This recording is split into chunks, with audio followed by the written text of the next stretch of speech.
Ya Tuhan,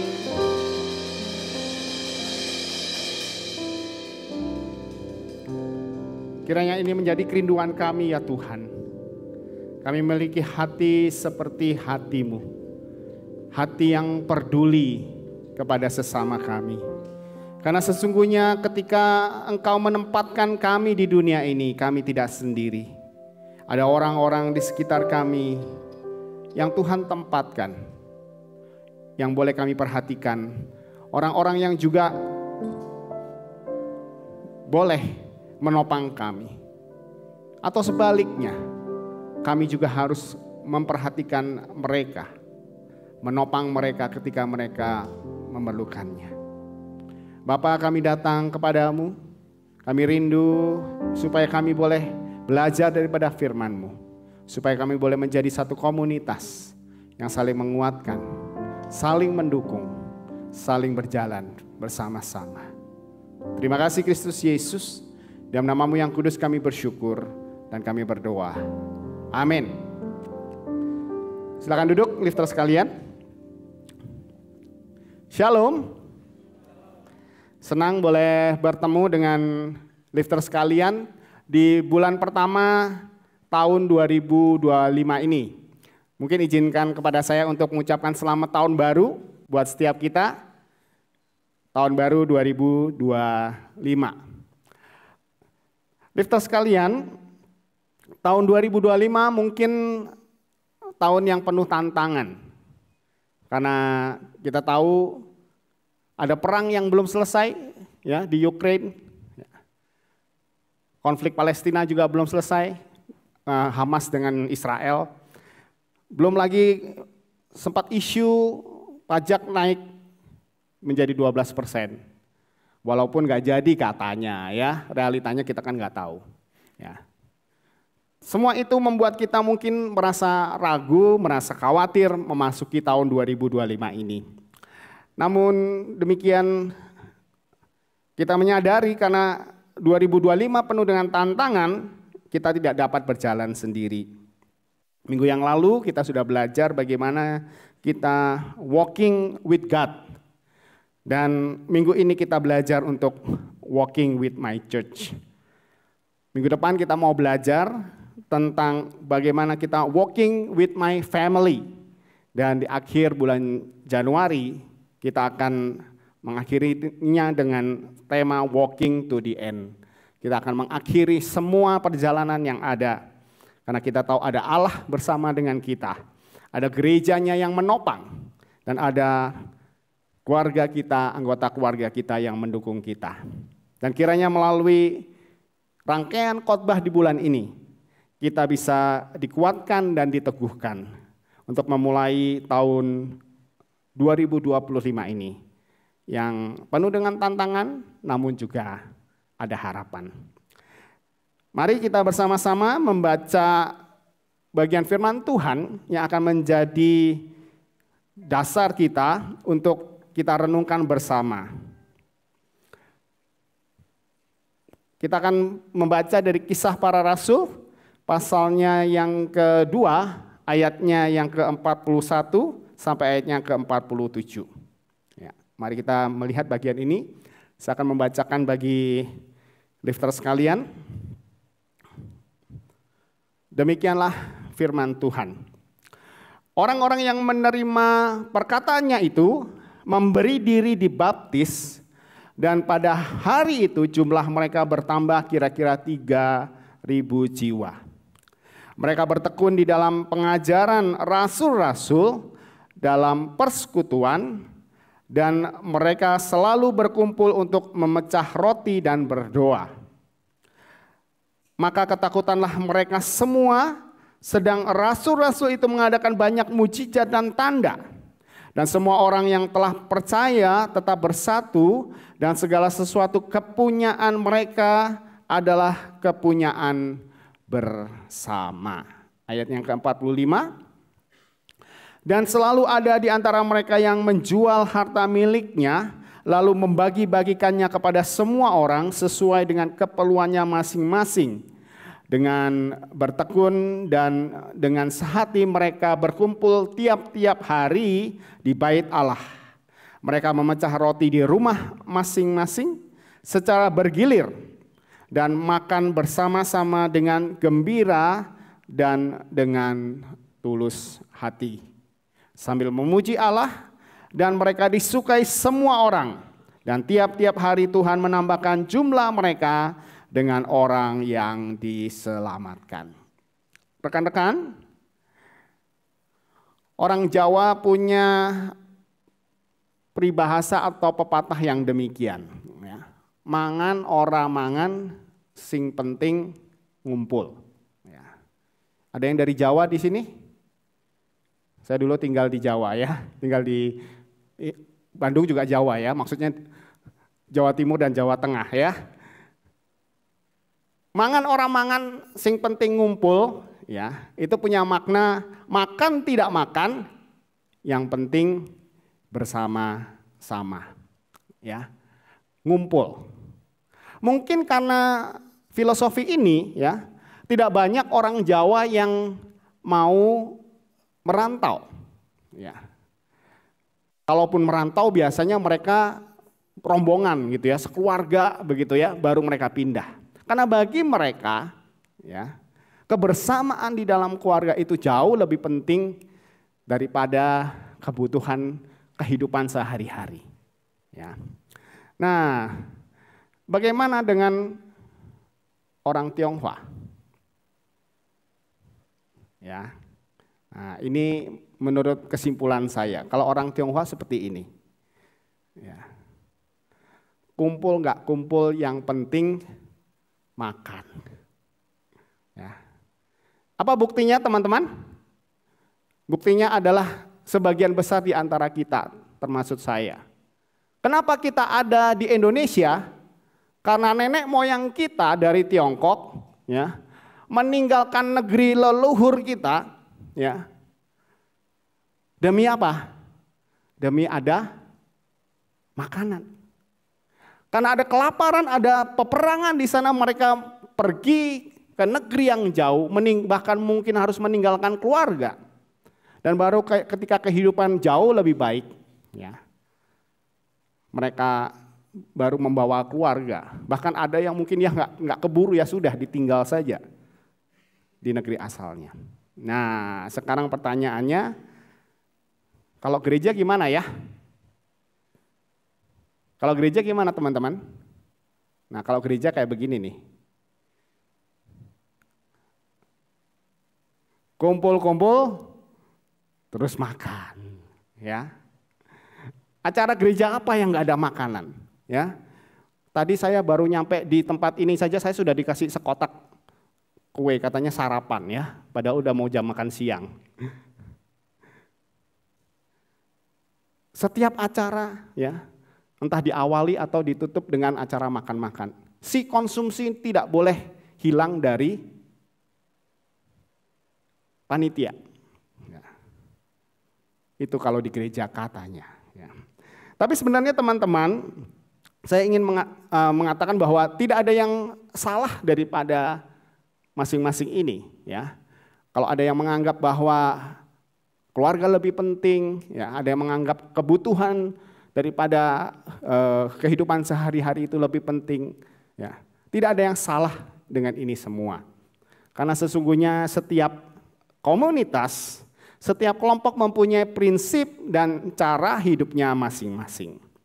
Dan lifter sekalian, kalau kita melihat dari Kisah Para Rasul pasalnya yang kedua sampai pasal kedua ayat 41 sampai 47 yang kita baca tadi, sesungguhnya bagian ini menggambarkan cara hidup daripada gereja mula-mula sebagai sebuah komunitas yang saling mendukung satu dengan yang lainnya dan berjalan bersama di dalam iman. Dan sebagai gereja Tuhan juga, maka kita pada hari ini mau belajar bagaimana kita sebagai satu komunitas, kita bisa berjalan bersama. Jadi sesungguhnya rekan-rekan sekalian, gereja adalah sebuah komunitas yang berjalan bersama. Berjalan bersama dalam hal apakah? Ya. Ada beberapa hal yang akan kita pelajari dari jemaat mula-mula ini. Yang pertama adalah sebagai sebuah komunitas yang berjalan bersama, gereja Tuhan itu hidup bertekun di dalam belajar firman Tuhan. Di ayatnya yang ke-42 di situ dikatakan, mereka bertekun di dalam pengajaran rasul-rasul, ya, dan di dalam persekutuan mereka selalu berkumpul untuk memecah roti dan berdoa. Teman-teman, kata bertekun, ya, itu berasal dari kata proskartereo. Apa maknanya? Maknanya adalah tetap setia, terus-menerus mengabdikan diri pada sesuatu. Jadi ketika dikatakan jemaat mula-mula itu adalah komunitas yang hidup bertekun di dalam pengajaran rasul-rasul atau di dalam firman, belajar firman Tuhan, mereka adalah orang-orang yang sungguh-sungguh dengan rajin, dengan serius belajar firman Tuhan. Tidak hanya mereka mendengar apa yang disampaikan oleh para rasul, tetapi apa yang disampaikan para rasul itu mereka dalami dalam kehidupan sehari-hari. Mereka pelajari kembali sebagai satu tuntunan bagi kehidupan mereka. Dan yang menarik rekan-rekan sekalian, bahwa pada bagian ini tidak ditulis bahwa mereka bertekun di dalam kitab suci. Ya. Karena kata Alkitab belum ada pada waktu itu. Ya. Mereka tidak dituliskan mereka bertekun di dalam kitab suci, tetapi dikatakan dalam pengajaran para rasul. Oleh karena seperti yang saya sampaikan tadi, Alkitab belum lengkap ditulis. Alkitab tertulis itu belum lengkap. Perjanjian lama sudah ada? Perjanjian lama sudah ada? Sudah ada, ya. Itu adalah kitab orang-orang Yahudi, ya. Taurat, kitab para nabi, kitab sejarah, semua itu sudah ada. Tetapi perjanjian baru, Injil, surat-surat Paulus belum ditulis. Jadi gereja mula-mula belajar firman Tuhan dari pengajaran para rasul. Mengapa demikian? Karena sesungguhnya para rasul telah mendengar langsung dari Tuhan Yesus. Mereka mendapatkan pengajaran langsung daripada Tuhan Yesus. Dan ketika mereka sudah mendengarkan apa yang diajarkan para rasul, ada sebagian rasul-rasul yang mencatat, ataupun gereja mula-mula ada sebagian orang seperti Lukas yang menulis kisah para rasul ini juga mencatat. Dan itu menjadi bagian Alkitab yang kita baca saat ini. Jadi rekan-rekan sekalian, lifter sekalian, sekalipun Alkitab yang tertulis belum lengkap, tetapi mereka sudah bertekun di dalam membaca dan merenungkan akan firman Tuhan. Ada yang tahu apa ini? Kelihatannya kalau di sini agak asing ya. Kalau yang di KU1 lebih tahu ya. Ini sebenarnya adalah buku renungan hariannya Anugerah. Di sini pernah dibagi ya? Ada enggak? Nggak pernah dibagi ya, karena teman-teman di sini mungkin nggak familiar, sudah jarang pakai buku tercetak seperti ini ya. Tetapi sesungguhnya bahan yang elektronik juga sudah ada, ya, ada e-warta, ya. Di dalam e-warta itu ada, teman-teman bisa mendapatkannya. Nah teman-teman, renungan harian GK Anugerah itu dulu ya ditulis. Biasanya pada waktu ada event, ya. Misalnya ada Natal, maka ditulis gitu ya. Menjelang Natal ada renungan harian yang dibagikan. Paskah ditulis. Namun sejak 2012 ya, para hamba-hamba Tuhan Anugerah secara rutin itu menulis renungan harian sepanjang tahun. Ya. Kalau kata majelis ya, tumpukan buku ini sudah setinggi seginilah kurang lebih gitu ya. Karena sudah hampir berapa? 12 tahun. Ya. Mengapa renungan harian ini ditulis? Tujuannya adalah untuk mendorong jemaat untuk belajar firman Tuhan dan merenungkannya setiap hari. Ya.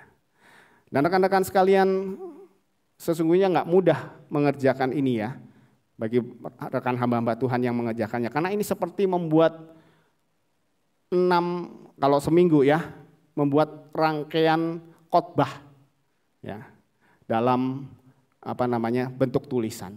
Ya. Seringkali di tengah-tengah kesibukan harus menyelesaikan ini ya, dikejar-kejar TU ya, mamanya Iko ya, dikejar-kejar. Sudah selesai belum? Belum lagi dikejar-kejar editor, ini salah tulis begitu ya. Ya. Itulah yang dilakukan supaya ini bisa dipakai oleh jemaat sekalian.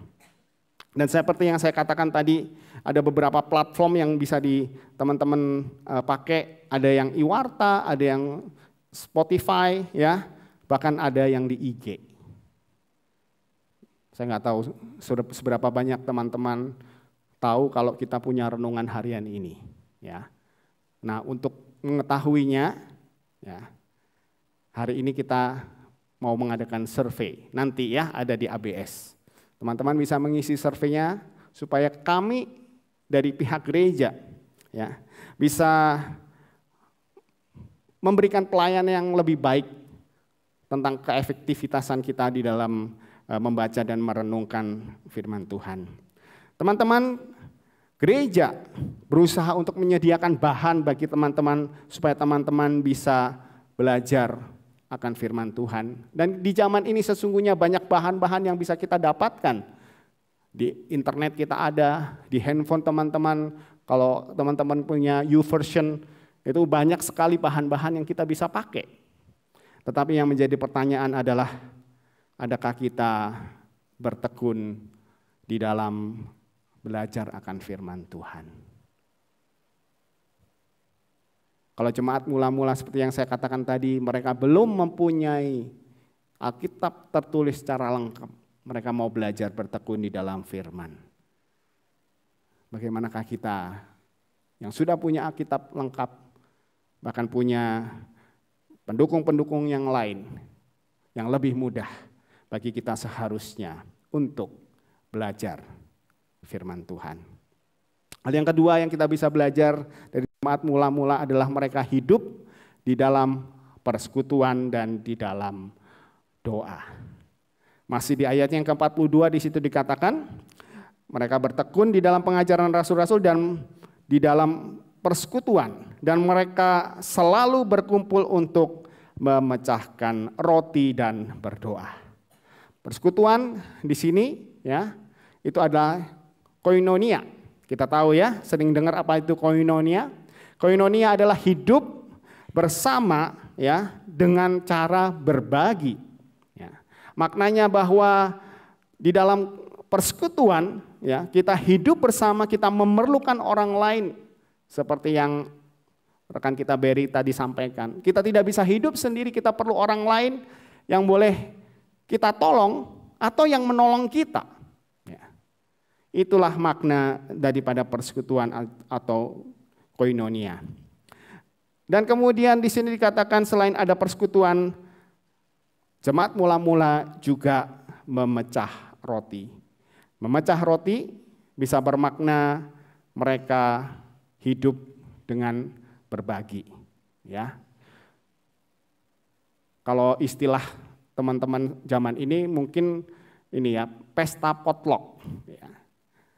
Kalau dalam persekutuan kita mengumpulkan makanan bersama, kemudian kita bagi-bagi, nah itu kurang lebih demikian. Dan kalau kita baca di bagian tadi, kita bisa di bagian di dalam kisah para rasul tadi, bagaimana mereka ya yang mempunyai harta yang berlebih, itu ada yang dijual ya, dan kemudian hasil penjualannya dibagikan kepada mereka yang berkekurangan. Inilah cara hidup mereka jemaat mula-mula dengan hidup berbagi. Memecah roti selain menunjukkan kehidupan yang berbagi, juga bisa bermakna perjamuan kudus. Perjamuan kudus itu adalah lambang persekutuan kita dengan Allah dan juga dengan sesama. Dengan perjamuan kudus kita mengingat kembali akan kematian dan kebangkitan Kristus yang menyatukan kita dengan Allah. Oleh karena penebusan dari dosa, kita yang dulu jauh dari Allah dipersatukan dengan Allah. Dan kita sebagai orang-orang yang ditebusnya dipersekutukan di dalam tubuh Kristus, di dalam gerejanya. Nah, inilah makna daripada memecah roti, yaitu sebagai perjamuan kudus. Dan kemudian kita lihat di sana tidak hanya mereka bertekun di dalam persekutuan, di dalam memecah roti, tetapi mereka juga tekun di dalam berdoa. Berdoa merupakan sarana bagi kita untuk bersekutu dengan Allah. Oleh karena doa adalah cara kita berkomunikasi dengan Allah. Kita mengenal Allah melalui doa kita. Berdoa itu bisa kita lakukan secara pribadi. Berdoa juga kita bisa lakukan secara komunal. Disinilah persekutuan kita terjadi. Persekutuan dengan Allah dan juga dengan persekutuan sesama kita. Dan kemudian kalau kita lihat di ayat yang ke-46, di situ dituliskan, dengan bertekun dan dengan sehati mereka berkumpul tiap-tiap hari di bait Allah. Ya. Dan mereka memecah roti di rumah masing-masing secara bergilir dan makan bersama dengan gembira dan dengan tulus hati. Di sini dikatakan tiap-tiap hari mereka berkumpul di bait Allah. Maknanya adalah mereka berbakti kepada Tuhan, satu persekutuan yang sifatnya vertikal. Persekutuan kita dengan Allah kita sebagai pencipta kita, yang diwujudkan di dalam kebaktian seperti yang kita lakukan saat ini. Memecah roti di rumah masing-masing ini merupakan gambaran daripada persekutuan secara horizontal. Ya. Itu dilakukan bergilir, artinya kita berbagi akan kehidupan kita. Ya. Dan ini artinya kita melakukannya kepada sesama kita. Kalau kita wujudkan saat ini mungkin seperti komit, ya. Kalau teman-teman di sini ada bunker, ya, itu adalah wujud daripada sebuah persekutuan.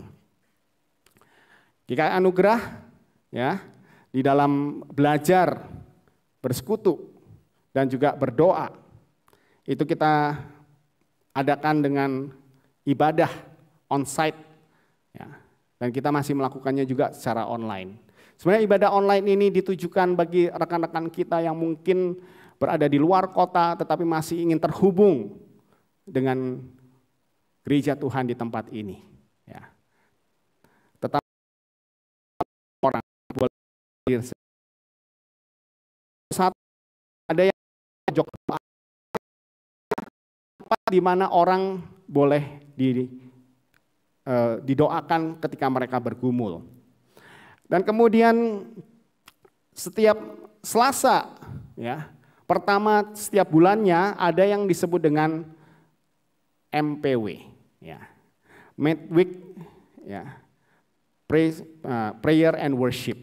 Ini dilakukan secara hybrid, ya, ada yang onsite, ada yang online. Yang online adalah untuk mengakomodasi orang-orang yang sudah lanjut usia yang mungkin tidak bisa keluar karena sudah malam hari, tetapi mereka punya ketekunan di dalam berdoa. Dan kita juga ada apa yang disebut dengan MPD online, ya, dan juga doa pagi secara online. Rekan-rekan, ini semua disediakan oleh gereja supaya kita bisa belajar bagaimana bersekutu dan berdoa sebagaimana yang Tuhan inginkan.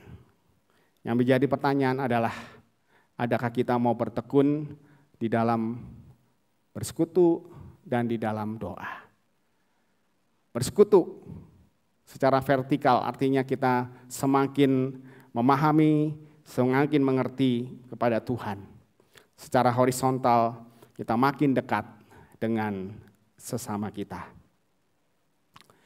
Hal berikutnya yang diajarkan oleh jemaat mula-mula adalah bahwa kita sebagai komunitas yang berjalan bersama, kita hidup tekun di dalam berbagi. Di ayat ke-42 di situ dikatakan, dan mereka selalu berkumpul untuk memecahkan roti, ya, di dalam persekutuan mereka. Tidak hanya mereka berkumpul, tetapi mereka juga hidup saling berbagi satu dengan yang lainnya. Di ayatnya yang ke-46, ya, yang juga sudah kita baca tadi, mereka memecah roti di rumah masing-masing secara bergilir, ya, dan bersama-sama dengan gembira dan tulus hati. Gembira dan tulus hati artinya mereka melakukannya dengan sukacita. Ketika mereka berbagi, mereka melakukannya dengan sukacita, dan dengan tulus hati artinya tidak ada paksaan, dan itu mereka lakukan dengan sukarela. Rekan-rekan sekalian, kehidupan jemaat mula-mula yang berbagi satu dengan yang lainnya, rupanya ini menarik perhatian seseorang yang kita kenal sebagai Karl Marx. Karl Marx melihat satu keadaan yang luar biasa, bagaimana satu komunitas bisa saling mendukung satu dengan yang lainnya, sehingga mereka boleh berbagi hidup satu dengan yang lainnya. Dan oleh karena itu dia mencetuskan paham apa yang kita kenal sebagai paham komunis. Namun demikian, paham komunis itu, ya, menurunkan derajat seseorang, ya, dan melakukannya dengan paksa. Ketika mereka mau berbagi, mereka menurunkan derajat orang lain, dan itu mereka lakukan dengan paksa. Saya pernah melihat sebuah film yang latar belakangnya adalah ketika Kamboja, itu ya, negara Kamboja itu dikuasai oleh rezim komunis, yang kita kenal pemimpinnya adalah Pol Pot. Ketika itu semua orang yang ada di kota disuruh keluar, ya, dari kota untuk ke desa untuk menjadi petani. Entah itu dia dokter, pegawai, pemerintah, yang lain-lainnya, semua harus menjadi petani. Semua harus pakai baju yang sama warna hitam, ya. Kalau tidak mau, mereka dibunuh. Ini adalah kehidupan saling berbagi, tapi dengan menurunkan derajat dan dengan paksaan. Namun gereja Tuhan melakukan hal yang berbeda. Ketika kita berbagi, sesungguhnya kita ingin menaikkan derajat seseorang, dan itu semua kita lakukan, kita landasi dengan kasih.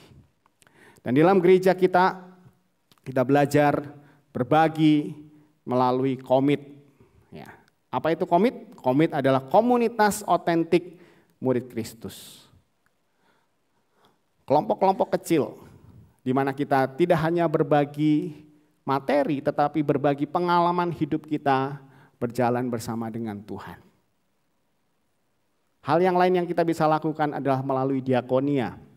Kita mendukung orang-orang yang kurang beruntung, sehingga mereka boleh mencukupi kebutuhan mereka sehari-hari. Ataupun ada orang-orang yang tidak bisa bersekolah, oleh karena mereka kurang dana sekolah, dan kita bisa mendukungnya melalui diakonia.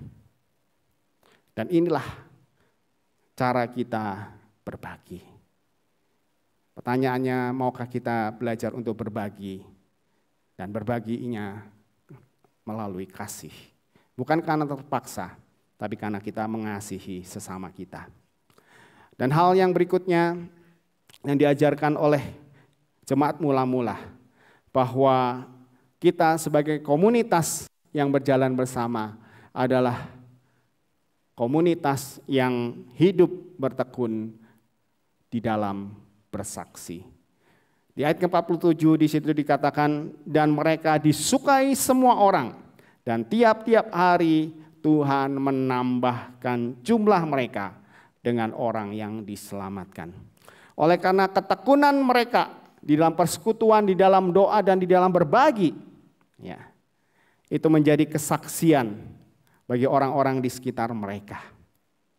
Dan hidup yang berlandaskan kasih itu menarik perhatian orang banyak untuk datang kepada Tuhan dan percaya kepada Kristus.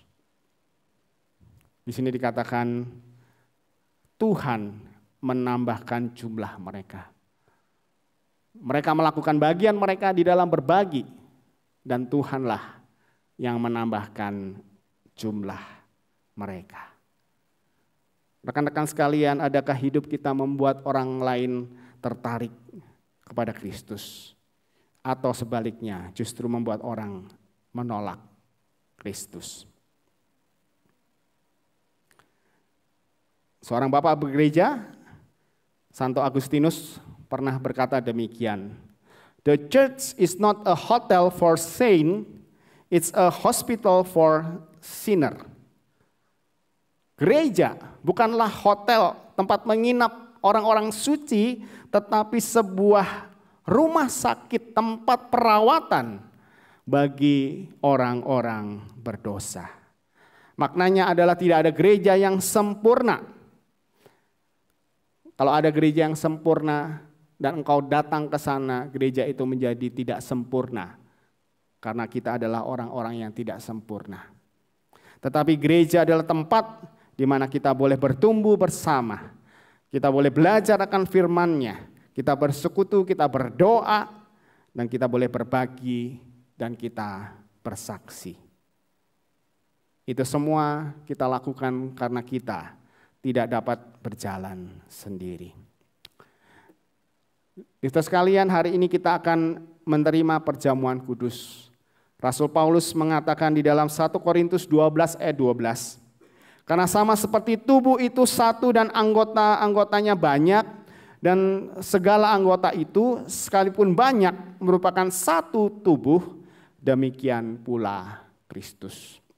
Sesungguhnya oleh karena kematian dan kebangkitan Kristus, kita dipersatukan di dalam tubuhnya, yaitu gereja Tuhan.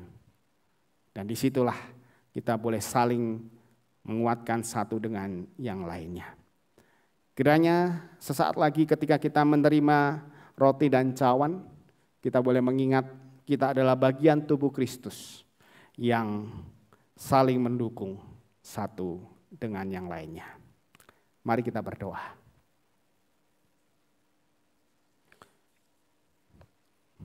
Ya Tuhan, ingatkan kami bahwa kami adalah komunitas yang telah Tuhan tempatkan bagi sekitar kami. Sesungguhnya orang-orang yang ada di sekitar kami adalah saudara-saudara kami seiman yang Engkau izinkan untuk menolong kami bertumbuh di dalam Engkau. Dan kami juga boleh menolong mereka untuk mengalami pertumbuhan di dalam Kristus. Ya Tuhan, sesaat lagi kami akan menerima roti dan cawan, mengingatkan kami akan kehadiran Tuhan di dalam kehidupan kami. Kehadiran Tuhan yang memberikan keselamatan bagi setiap kami. Terima kasih Kristus Yesus, kami bersyukur dan kami berdoa. Amin.